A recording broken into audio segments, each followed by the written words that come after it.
Good morning दोस्तों, आप सभी का हमारे यूट्यूब चैनल आवर विज़न में आप सभी का स्वागत है। तो आज का हमारा टॉपिक है मगध का उत्कर्ष। तो आज हम मगध के उत्कर्ष के बारे में डिटेल से पढ़ेंगे। जीएस का पोर्शन जिस भी एग्ज़ाम में पूछा जाता है, अगर वहाँ पे मगध के उत्कर्ष के बारे में किसी भी टॉपिक से इसके क्वेश्चन बनता है तो इस वीडियो से संपूर्ण इस वीडियो में क्वेश्चन कराया जाएगा। इसके बाहर कोई भी क्वेश्चन नहीं आएगा दोस्तों।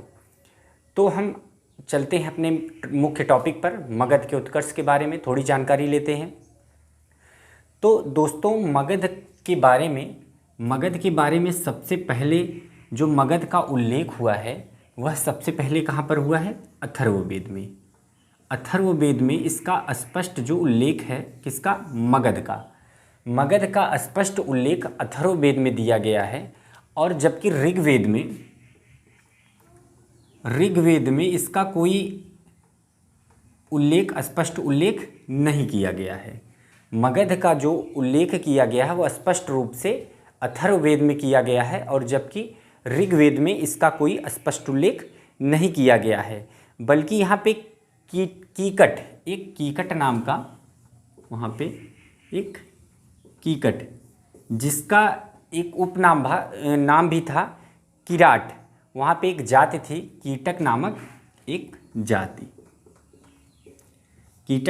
जाति थी जिसका उपनाम किराट भी है। उपनाम क्या है दोस्तों? किराट। उपनाम कीटक एक जाति थी, उसका नाम किराट भी है। और उस जाति का एक शासक था, उस शासक का नाम था प्रमगंध। कौन था? इस जाति का एक शासक, उसका नाम था प्रमगंध। अब ये प्रमगंध जो है, और ये प्रमगंध का जो समानता इससे प्रस्तुत किया गया है कि ये जो है मगध साम्राज्य का एक शासक था। जबकि अथर्ववेद में स्पष्ट रूप से मगध साम्राज्य के बारे में उल्लेख किया गया है और ऋग्वेद में इसका स्पष्ट उल्लेख नहीं है, लेकिन उसमें जो है कीटक जाति के एक वहाँ के शासक था प्रमगंध, उसका नाम है।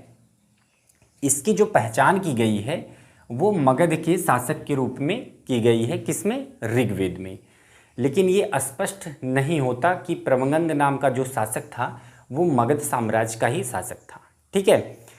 अब कुछ ग्रंथों में वैदिक साहित्य में जो है, वैदिक साहित्य में इसमें भी दोस्तों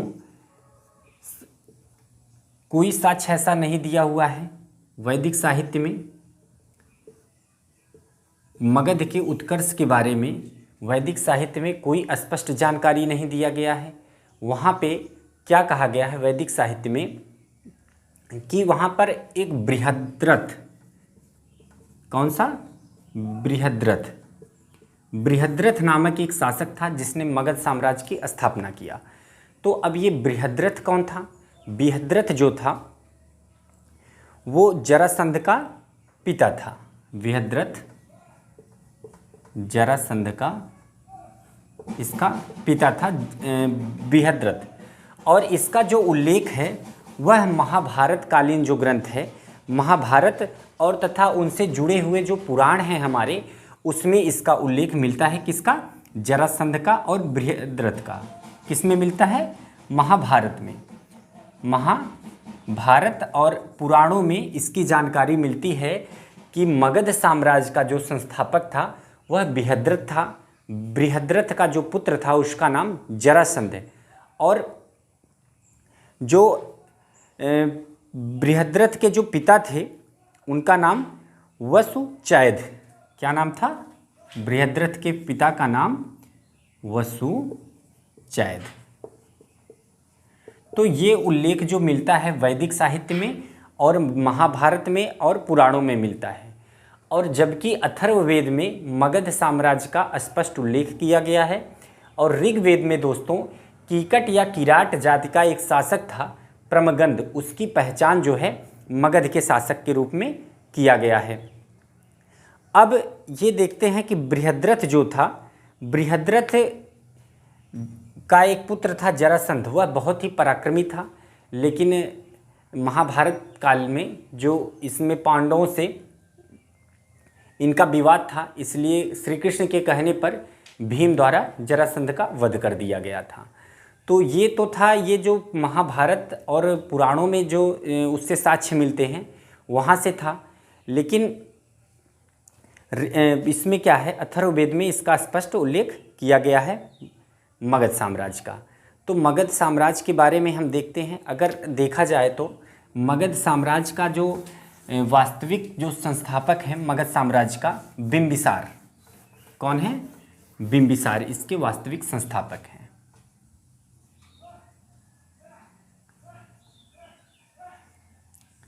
इसके वास्तविक संस्थापक कौन थे? बिंबिसार। तो ये पहले इसको हम बाद में देखेंगे कि इसके संस्थापक कौन थे और इसका जो है कौन कौन से इसमें शासक आए, इसके बारे में हम बाद में समझेंगे। पहले तो हम ये देख लेते हैं कि इसका मगध साम्राज्य के उत्कर्ष के बारे में हम ये देख लेते हैं कि इसका विकास कैसे कैसे हुआ और इसके मगध साम्राज्य का विकास का कारण क्या रहा था, और जो महाजनपद था इसी के काल में उनका विकास, इनका साम्राज्य जो है इतना विस्तृत क्यों नहीं हो पाया और मगध साम्राज्य इतना शक्तिशाली कैसे बन गया। तो इसके बारे में पहले हम देख लेते हैं। मगध साम्राज्य के जो विस्तार का मुख्य कारण दोस्तों था कि मगध साम्राज्य की जो स्थिति थी, उसका जो भूभाग था मगध साम्राज्य की, इसकी सबसे पहले ये मध्य गंगा घाटी के क्षेत्र में अवस्थित था। ये मगध साम्राज्य मध्य गंगा घाटी में इसकी अवस्थिति थी। किसकी? मगध साम्राज्य की। और इसकी दो राजधानियाँ थी। इसकी दो राजधानियाँ कौन कौन थी? दो राजधानियाँ थी इसकी। दो राजधानियाँ कौन कौन सी थी? पहली थी इसकी राजगिरी और दूसरी थी पाटलिपुत्र। इसकी दो राजधानियाँ थी। किसकी? मगध साम्राज्य की दो राजधानियाँ थी और इसकी अवस्थिति जो है मध्य गंगा घाटी में इसकी अवस्थिति थी। ठीक है दोस्तों। और ये जो राजगृह था, राजगृह जो है चारों तरफ से ये बड़े बड़े पर्वतों से घिरा हुआ था, इसलिए यह सबसे सुरक्षित जगह था। चारों तरफ पर्वतों से घिरा हुआ था और यहाँ पर बहुत बड़े बड़े जंगल पाए जाते थे। और उस जंगल में जो है खनिजों की बहुत ज़्यादा उपलब्धता थी। वहाँ पे तांबा और लौह खनिज। राजगृह जो है ये सबसे पहले क्या थी, यहाँ पे बड़े पर्वत थे। चारों तरफ से राजगृह जो है बहुत बड़े बड़े पर्वतों से घिरा हुआ था और इसके समीप जो है जंगल संसाधन बहुत बड़े पैमाने पर थे। क्या थे? जंगल संसाधन।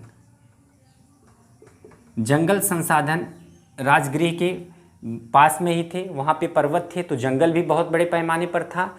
और ये जंगल होने के कारण यहाँ पर खनिजों का तांबा और खनिजों का उपलब्धता बहुत बड़े पैमाने पर थी। तांबा था, लोहा था, इस चीज़ की जो है वहाँ पर बहुत बड़े पैमाने पर उपलब्धता थी और इसी कारण वहाँ पे बहुत सारे उत्खनन करवाए गए और तांबा और लोहे को प्राप्त किया गया। तो लौह प्राप्त होने के कारण वहाँ पर दोस्तों हथियार जो है बहुत ज़्यादा मात्रा में बनाए गए। मगध साम्राज्य में इसका शक्तिशाली होने का एक महत्वपूर्ण कारण ये भी है। ठीक है, जिस साम्राज्य के पास, जिस राज्य के पास हथियार ज़्यादातर रहते हैं, ढेर सारे रहते हैं, वो अन्य राज्यों पर हावी रहता है। ठीक है, तो ये एक कारण था बहुत महत्वपूर्ण। और वहाँ जनसंख्या का जो घनत्व था, जनसंख्या का घनत्व वहाँ पे बहुत ज़्यादा था। एक कारण और भी है, जनसंख्या का बहुत बड़ा घनत्व रहने के कारण वहाँ पे श्रम का उपलब्धता बहुत तगड़ा था कि जैसे वहाँ पे किसी भी श्रम की ज़रूरत थी तो जनसंख्या ज़्यादा होने के कारण वहाँ पे श्रम की और सैनिकों की उपलब्धता थी बड़े पैमाने पर। और जंगल होने के कारण वहाँ पर हाथियों की संख्या बहुत ज़्यादा थी। जंगल होने के कारण दोस्तों वहाँ पर हाथियों की संख्या बहुत ज़्यादा थी। जंगल के दो बहुत महत्वपूर्ण चीज़ हैं वहाँ से, एक तो तांबा, लोहा और अन्य खनिजों की प्राप्ति हुई और वहाँ पे हाथियों की भी संख्या बहुत सारी थी।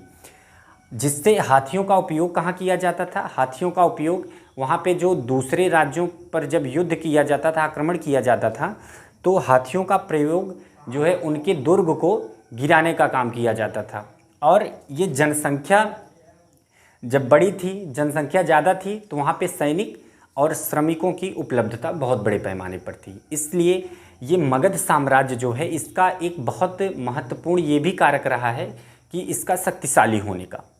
ठीक है। और एक चीज़ और है कि जब ये तो मान लीजिए राजगृह की थी, लेकिन जब पाटलिपुत्र बनती है राजधानी इसकी, जब मगध की राजधानी जब पाटलिपुत्र बनती है दोस्तों, तो पाटलिपुत्र जो है यहाँ पर गंगा, पाटलिपुत्र में कौन कौन सी नदियाँ हैं यहाँ पर दोस्तों, कौन कौन सी नदियाँ हैं, गंगा और गंडक। कौन? गंगा, गंडक और सोन। ये पाटलिपुत्र जो है गंगा, गंडक और सोन के नदी के एकदम किनारे, इन नदियों के एकदम किनारे बसा हुआ शहर है। ठीक है। उस टाइम गंगा, गंडक और सोन नदियों के किनारे बसा हुआ ये शहर था क्या, पाटलिपुत्र। जब मगध साम्राज्य की दूसरी राजधानी बनी पाटलिपुत्र, पहले तो राजगृह थी, तब भी यहाँ पे बहुत सारे संसाधन थे जिसके वजह से मगध साम्राज्य निरंतर विकास करता रहा। और उसके बाद जब ये पाटलिपुत्र इसकी राजधानी बनी, तो पाटलिपुत्र जो नगर की अवस्थिति थी, उसकी अवस्थिति गंगा, गंडक और सोन नदियों के एकदम, समझ लीजिए कि एकदम मुहाने पर हम कह सकते हैं, या हम कह सकते हैं कि इसके एकदम किनारे पर था इसकी अवस्थिति। और जिसके कारण क्या हुआ कि यहाँ पर सोन नदी के अलावा यहाँ पर एक और नदी थी जिसका नाम है पुनपुन। पुनपुन, तो पुनपुन नामक एक नदी भी वहाँ पर थी। यहाँ पर कौन कौन सी नदी थी, गंगा, गंडक, सोन और पुनपुन। इन नदियों के किनारे ही पाटलिपुत्र की अवस्थिति थी, जिसके कारण इसके सामरिक, इसका बहुत बड़ा महत्व है। सामरिक दृष्टि से अगर देखा जाए तो नदियों का बहुत ही बड़ा महत्व होता है। नदियों के कारण यहाँ पर जनसंख्या जो यहाँ पर राजगृह में था, वही चीज़ जनसंख्या का घनत्व तो पाटलिपुत्र में भी था, जिससे श्रमिकों और सैनिकों की बहुत प्रचुर मात्रा में यहाँ पर उपलब्धता थी। और सोन नदी से क्या था, सोन नदी में सोना बहुत बड़े पैमाने पर यहाँ पर पाया जाता है सोन नदी में। तो यहाँ पर ये मगध साम्राज्य के लोग यहाँ से खनन करके सोना भी निकालते थे। बाकी के जंगल नज़दीक होने के कारण तांबा और लोहे का भी यहाँ से उत्खनन करवाते थे। और उसके बाद नदियों से जो है इनका यातायात और व्यापार भी बहुत तगड़ा होता था। ठीक है। नदी होने के कारण यातायात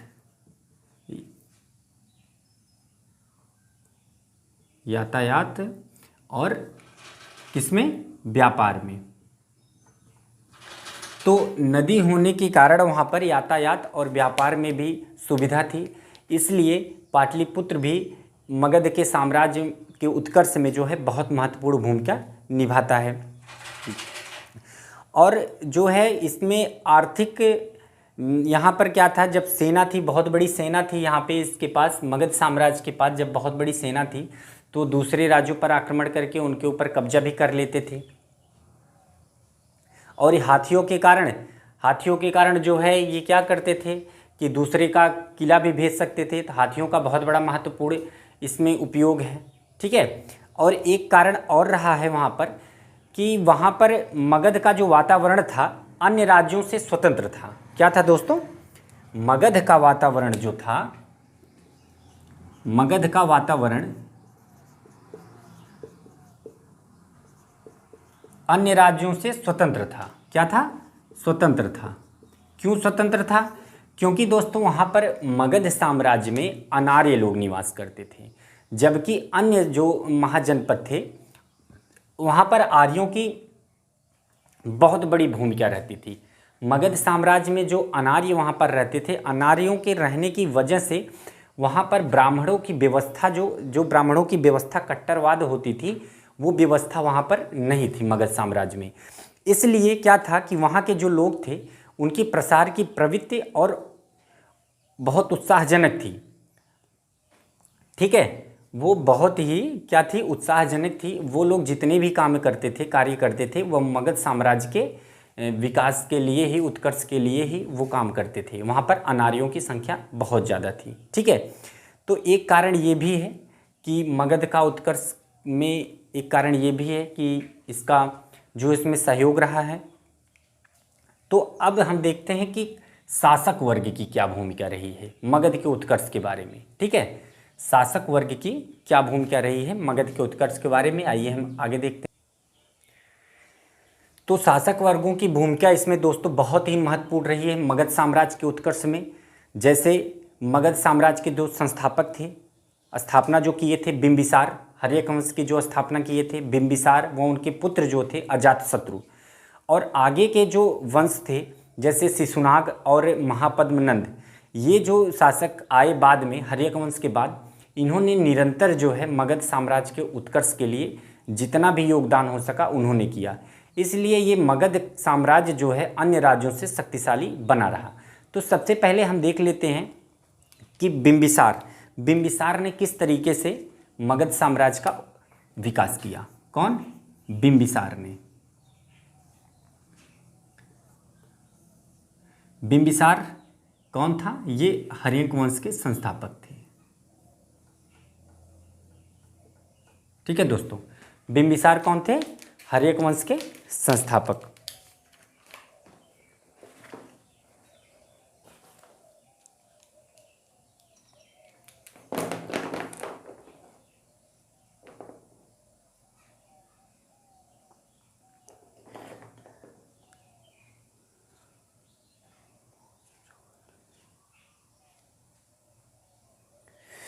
तो अब देखते हैं कि बिंबिसार जो है किस तरीके से इसका विस्तार किए मगध साम्राज्य का। तो बिंबिसार ने जो है मगध साम्राज्य के विस्तार के लिए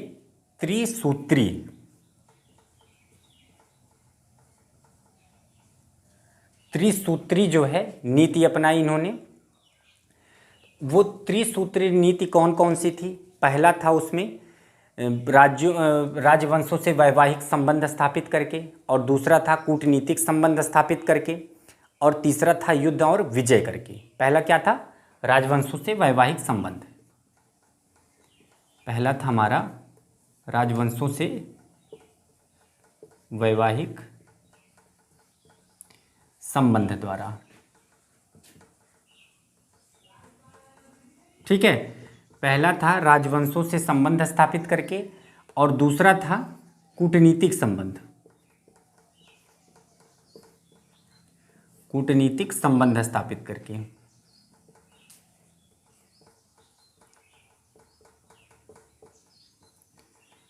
ठीक है, और तीसरा था युद्ध और विजय द्वारा,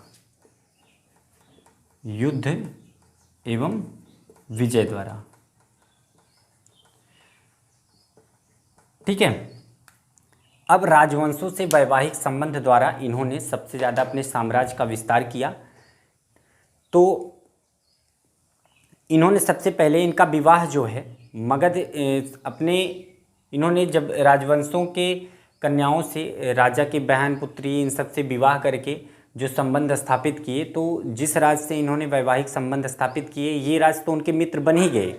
बाकी के जो उस देश से जिससे वो वैवाहिक संबंध स्थापित किए थे, उन राज्यों से जिस दूसरे राज्य की मित्रता थी, तो इनके ऊपर वो आक्रमण करना बंद कर दिए। तो ये भी एक कारण बहुत बड़ा रहा है कि मगध साम्राज्य के उत्कर्ष में। जैसे कि एक कौशल के राजा प्रसेनजीत की बहन महाकोशला। कौन? कौशल के राजा थे एक, कौशल के राजा। कौशल देश के कौशल महाजनपद की राजधानी जो है अयोध्या या श्रावस्ती, जिसे हम सहेट महट के नाम से जानते हैं। तो कौशल के राजा प्रसेनजीत, कौन? प्रसेनजीत की बहन थी महाकोशला, नाम था उनका। तो इनसे भी इन्होंने विवाह किया, महाकोशला से, जो कौशल के राजा प्रसेनजीत की बहन थी। तो जब ये महाकोशला से शादी कर लिए, तो इससे क्या हुआ, कौशल राज्य से और मगध साम्राज्य राज्य में दोनों में मैत्रीपूर्ण संबंध हो गया।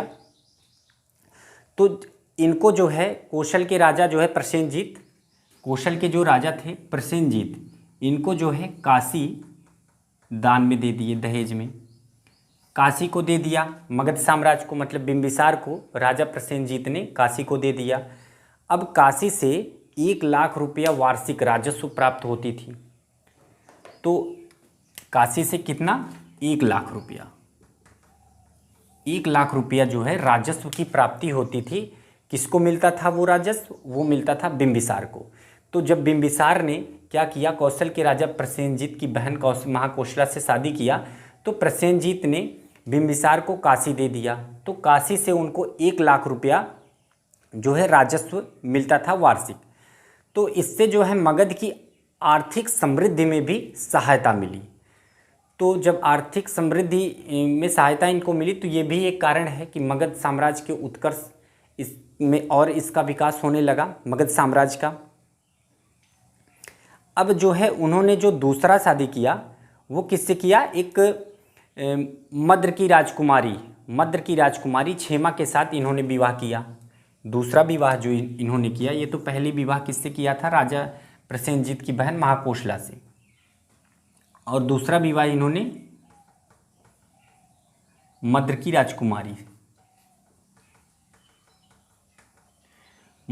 राजकुमारी से किया।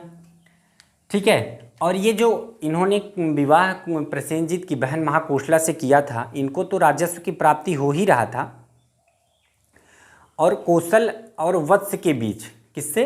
कौशल और वत्स के बीच मैत्रीपूर्ण संबंध भी था पहले से। कौशल और वत्स महाजनपद या साम्राज्य के बीच दोनों में मैत्रीपूर्ण संबंध था, जिसकी वजह से अब वत्स जो है मगध पर आक्रमण नहीं करेगा। इसलिए मगध जो है बाहरी और राज्यों से आक्रमण से भी बच गया। महाकोशला से विवाह करने के कारण इनको 2 लाभ हुआ। क्या हुआ? इनको महाकोशला से विवाह करने के बाद इनको 3 लाभ हुआ। सबसे पहला लाभ क्या हुआ कि ये कौशल जो राज्य है इससे मगध का मैत्रीपूर्ण संबंध हो गया। और दूसरा लाभ ये हुआ कि इनको काशी मिल गया, एक भूभाग और मिल गया।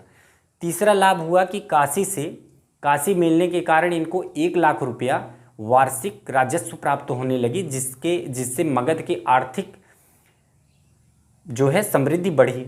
और ये वत्स जो है कौशल का मित्र था, इसलिए वत्स से भी इसके आक्रमण का खतरा जो है ख़त्म हो गया। तो इससे जो है 3-4 लाभ जो है एक विवाह करने से, महाकोशला से करने से इनको लाभ प्राप्त हुआ। अब इन्होंने जो दूसरा विवाह किया, किससे किया? मद्र की राजकुमारी क्षेमा के साथ। मद्र की राजकुमारी क्षेमा के साथ इन्होंने विवाह किया बिंबिसार ने। तो क्षेमा से विवाह करने के कारण इनको जो है मद्रों का सहयोग प्राप्त हुआ। और तीसरी शादी इन्होंने क्या किया? बिंबिसार ने लिच्छवी की राजकुमारी चेलना से कर लिया। तीसरी जो विवाह इन्होंने किया, ये लिच्छवी गणराज्य से लिच्छवी की राजकुमारी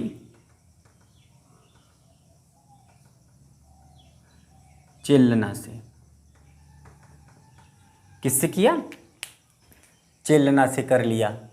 तो इन्होंने 3 शादियां किया बिंबिसार ने, और जिससे मगध साम्राज्य में और भी इससे विस्तार हुआ और भी मगध साम्राज्य का उत्कर्ष हुआ।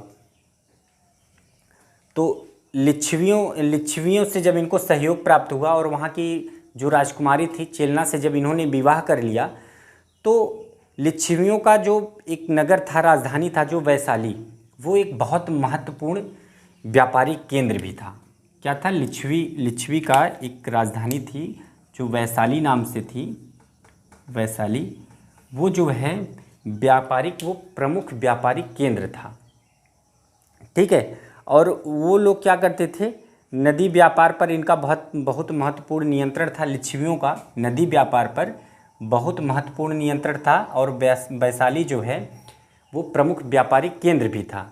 इसलिए जब ये चेलना से शादी कर लिए बिंबिसार, तो उनको जो है व्यापार करने का मौका भी मिला, बढ़िया व्यापार करने का। और जो नदी द्वारा व्यापार किया जाता था उस पर भी उनका अधिकार हो गया। तो ये तो था इनका राजवंशों से वैवाहिक संबंध द्वारा जो इन्होंने मगध साम्राज्य का उत्कर्ष किया, उसमें जो उन्होंने विस्तार किया ये था। और दूसरा है कूटनीतिक संबंध द्वारा जो स्थापित उन्होंने किया। इसके तो कूटनीतिक संबंध स्थापित करके उन्होंने मगध साम्राज्य के उत्कर्ष में और भी भूमिका निभाई। तो कूटनीतिक संबंध क्या थे? ये एक अवंती नामक एक साम्राज्य था। जिस तरीके से मगध था, वत्स था, कौशल था, सूरसेन था, इस तरीके से एक जो है क्या था, अवंती नामक एक साम्राज्य था। वो भी वहाँ के राजा थे चंडप्रद्योत। अवंती के जो राजा थे उनका नाम चंडप्रद्योत नाम था। तो चंडप्रद्योत के उपचार के लिए उन्होंने अपने एक राजवैद्य जीवक को भेजा था। ठीक है, चंद्रप्रद्योत के उपचार के लिए, चिकित्सा के लिए अपने एक राजवैद्य को, जिसका नाम था जीवक। तो इन्होंने जीवक को भेजा बिंबिसार ने, किसका? चंद्रप्रद्योत की चिकित्सा के लिए, इनका उपचार करने के लिए, जो अवंती के राजा थे। तो ये भी एक कूटनीतिक संबंध इनसे स्थापित किया, अपने एक राजवैद्य को भेजकर, जीवक को, जिन्होंने इनका उपचार किया चंद्रप्रद्योत का। तो वैवाहिक संबंध ये सबसे इम्पॉर्टेंट और सबसे मुख्य इसमें पॉइंट है। और इसमें कूटनीतिक संबंध में इससे ज़्यादा इसमें कुछ इम्पॉर्टेंट जो है पॉइंट नहीं है। तो पहला तो हमने राजवंशों से वैवाहिक संबंध द्वारा जो संबंध स्थापित किए थे, मगध साम्राज्य के उत्कर्ष में जो लाभ हुआ उसको हमने देखा। और दूसरा कूटनीतिक संबंध स्थापित करके जो इन्होंने मगध साम्राज्य के उत्कर्ष में जो भूमिका निभाई, इसके बारे में हमने देखा। और तीसरा हम देखते हैं युद्ध एवं विजय द्वारा जो इन्होंने मगध साम्राज्य के विस्तार में जो भूमिका निभाई, इसको हम देखते हैं। क्या है कि जो युद्ध और विजय, इन्होंने किस किस साम्राज्य के ऊपर युद्ध किया और प्राप्त किया विजय, इसके बारे में हम थोड़ा देखते हैं।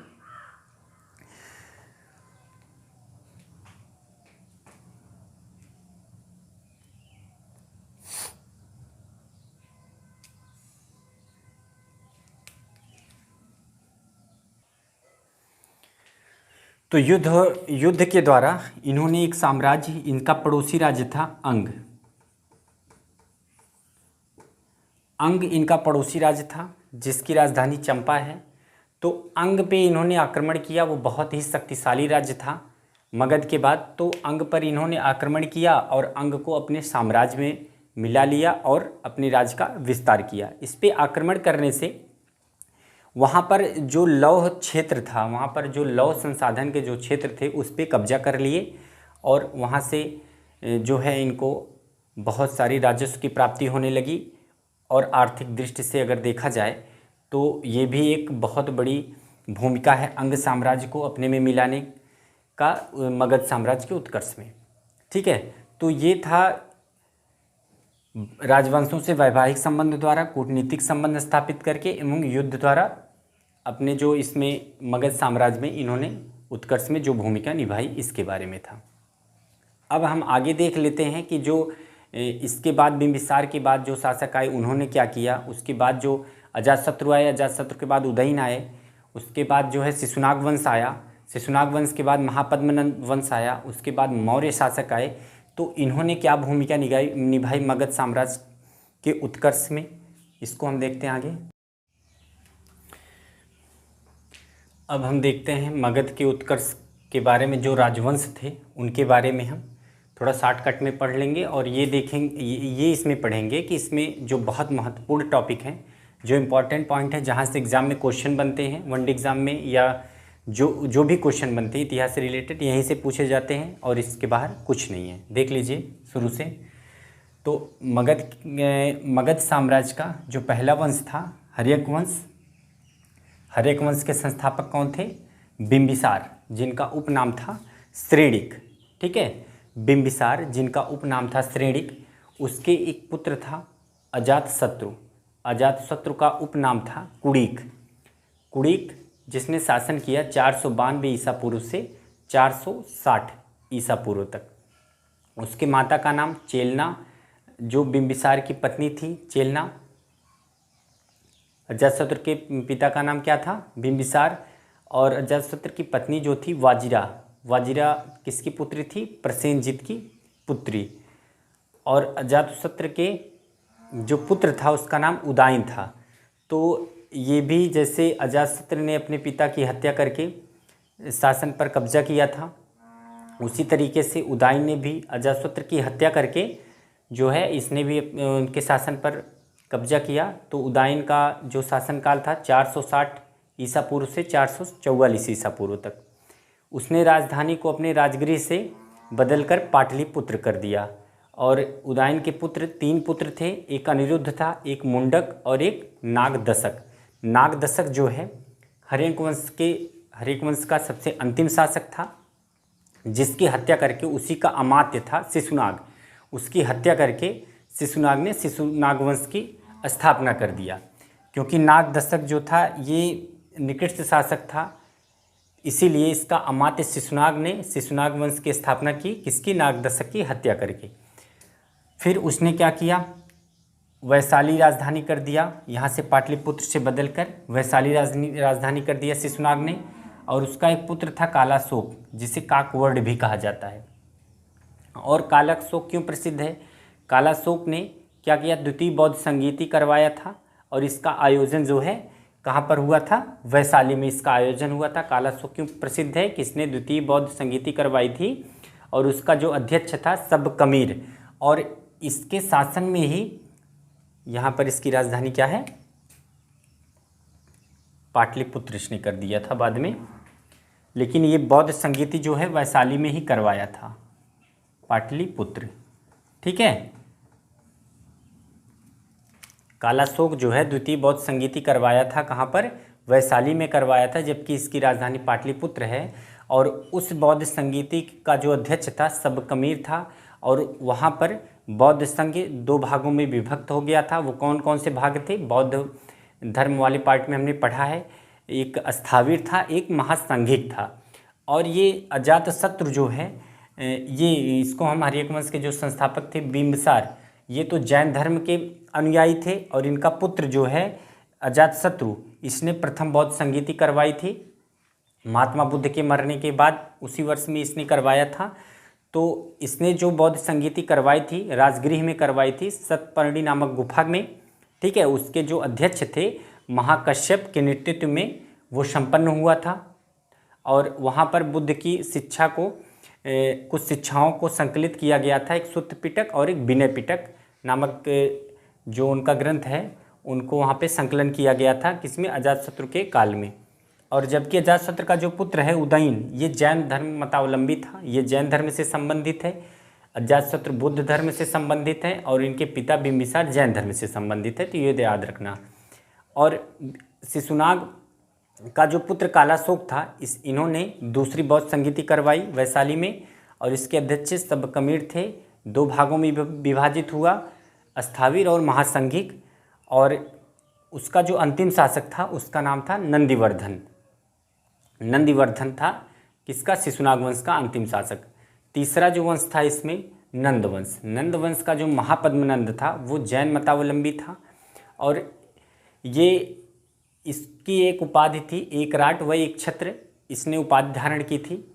और इसे भार्गव उपाधि एक मिली थी, परशुराम का अवतार जिसे कहते थे, इसको परशुराम का अवतार। वो क्यों किया कहा जाता था परशुराम का अवतार? क्योंकि इसने क्षत्रियों का नाश, इसमें मान्यता है कि इन्होंने क्षत्रियों का नाश किया था, इसलिए इसको परशुराम बोला जाता है। किसको? महापद्मनंद को। और इसके मित्र थे, महापद्मनंद के एक मित्र थे पाणिनि, प्रसिद्ध व्याकरणाचार्य हैं पाणिनि, इसके मित्र थे किसके? महापद्मनंद के। और इसके 8 पुत्र थे। 8 पुत्र ने जो है कुल मिलाकर बताया जाता है महापद्मनंद का जो शासनकाल था वो 100 वर्षों का शासनकाल था। तो इसके कौन कौन से पुत्र थे? पांडुक, पांडुगति, भूतपाल, राष्ट्रपाल, गौविषाणक, दशसिद्धक, कैवर्त और घनानंद। तो ये इसके 8 पुत्र हैं। और घनानंद जो है सिकंदर का समकालीन है। ठीक है, इसी के समय में सिकंदर जो है आक्रमण किया था। ठीक है, इसी के समय ये धनानंद का समकालीन था सिकंदर। 326 ईसा पूर्व में सिकंदर ने भारत पर आक्रमण किया था इसी के शासन में। तो आशा करता हूँ दोस्तों आज का वीडियो आपको पसंद आया होगा। अगर वीडियो पसंद आया होगा तो लाइक करिए, सब्सक्राइब करिए और शेयर करिए। आज के लिए बस इतना ही, धन्यवाद। आगे वाले वीडियो में हम पढ़ेंगे मौर्य काल के बारे में।